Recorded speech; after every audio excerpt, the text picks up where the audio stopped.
Maopian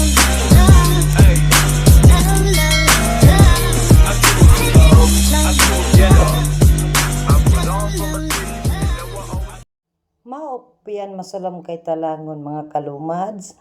Sabi ni Saya pa, maayong buntag kanatong tanan.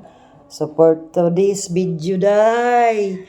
So bago day ming mataan sa akong anak no. So naghagahag day mi diha unya tanawa na manghimuta ta karon taud-taud na li sa palibot wala naman day ako mga estudyante na udwan og mata in town. Ang inyong kalumad. So tanawa diha nang li ko wa na gyud ay tawa kung mga estudyante nang lakaw na gyud ay hashtag yung bilara kay grabe nang hinlo tadaan nang gabi kay aron lagi pagkabuntag mo duty dayon ta sa atong lihokon sa atong panimalay. So tanawa ninyo mga kalumad mingaw kayong palibot dihang dapita.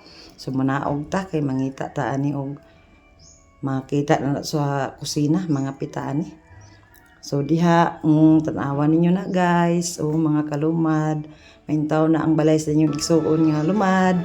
So paingon dai ta diha sa tindahan li ta gamay. So wala gid tay nakita ang mga ka-people no. So diha tanawa ninyo ang taw ng akong house and lot. So diri ta sa atong tindahan kay bit-bitag kapi kay lagi mo duty ta para natay panginadlaw-adlaw nga pabalon sa atong mga anak.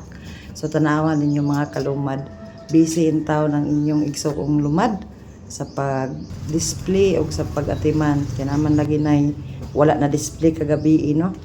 So mauna siya mga kalumad, dagang kaitag mga trabahoon sa tindahan. So mag-arrange ta diha.